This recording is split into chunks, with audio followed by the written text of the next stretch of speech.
Welcome to this episode of Joseph Stanley Insights. I've titled this episode Backgrounds. I'm going to give you a little background on Joseph Stanley. Who am I? Where did I come from? What motivated me to begin writing? I think you'll find it interesting. So in the interest of full disclosure, my complete name is Joseph Stanley Suchocki. It's a Polish last name. How did I pick the name Joseph Stanley as my pen name?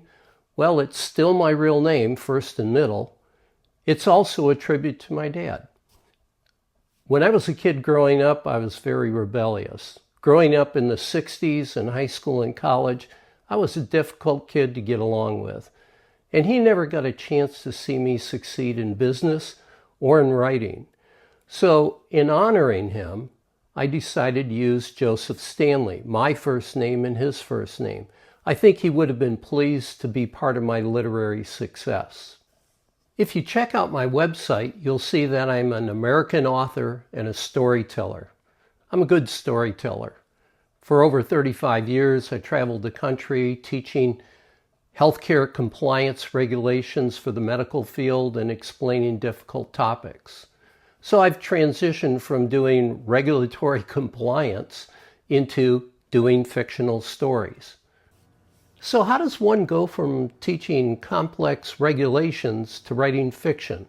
Well, in my case, it was a severe case of depression. You see, about 6 years ago, Patty, my spouse, and I, we were getting ready to sell our 25-year-old home, which we loved, set out in the country, nice privacy, rural location, and we were going to sell it and downsize to live in a condo in a village environment. Needless to say, I was kind of resistant to the whole idea.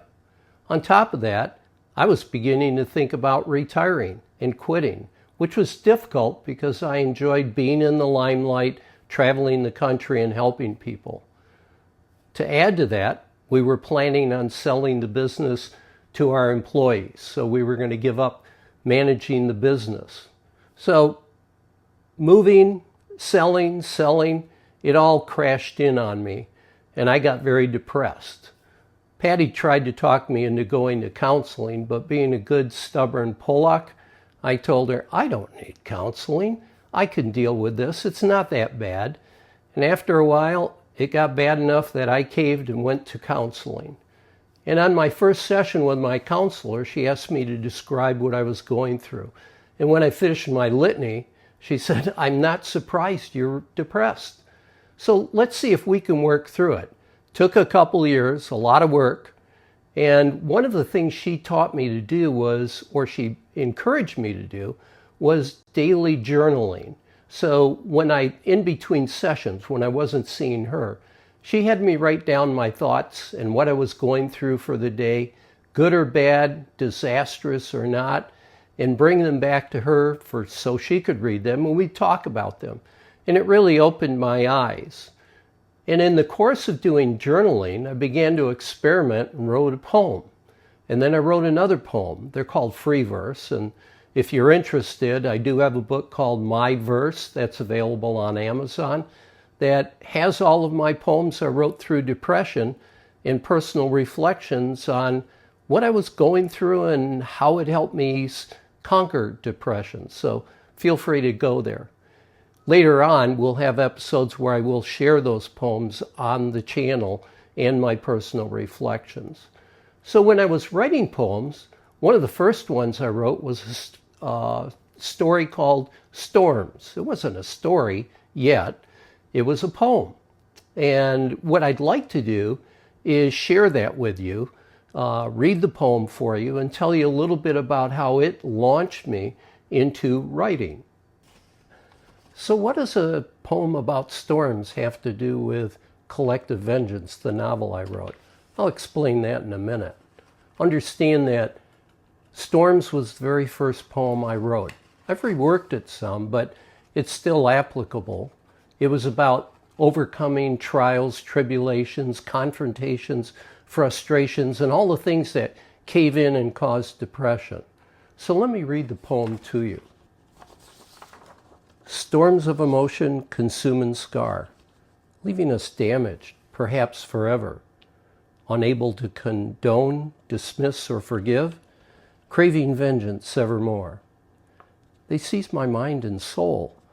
I fear their maelstrom and turbulence, feeling helpless and torn, desperate, seeking definition and reference. As they whisper their deception, I struggle to resist their attraction. They promise me peace if only I would surrender, masking their wrath, pretending to be the exception. Self-belief is the shield I carry. Believing the best of myself is the sword. The storm must be battled and conquered.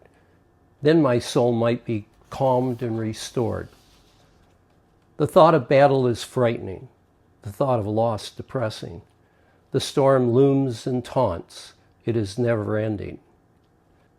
So I'm going through a lot, and when I wrote Collective Vengeance, it was about a person seeking to conquer obstacles past bad things in their life.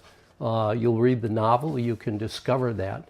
And it was the basis. And I kept reading the poem as I wrote the story to inspire me. Today, I still read the poem at least once a week to remind myself of the deep well I climbed out of and that I did get over my depression. So writing poems, or I should start writing journals and then poems, launched me into writing. So while storms launched me into writing, I have to share with you that the plot, the story within Collective Vengeance, I created 5-6 years ago. Today people are beginning to read it, and their one question to me is this more reality today or fiction? And actually, what happened over my 5 years of writing the story was my fiction and reality began to collide. There were times when Patty told me in the past year when we were working with the publisher, we needed to get this out because the news was writing about my story. My fiction was becoming reality. I hope you'll pick it up and enjoy it. So from here, we're going to go into a series of episodes that I'm calling Let's Write. I'm going to share with you my writing concepts and hope to convince you that you are storytellers just like I am. Everybody has a story to tell. And whether you write it down or not, it's good to think about those things. Hopefully, I'll encourage you to become a writer. I think it's a great way to release things and discover new things about yourself. So look for the upcoming episodes of Let's Write. And by the way, if you want to get in touch with me, my website is there on the screen, my email address. Feel free to drop me a line. If you contact me, I will write you back personally. I believe in that. It's good customer service, and I want to make a connection with you. So until the next episode, have a good day.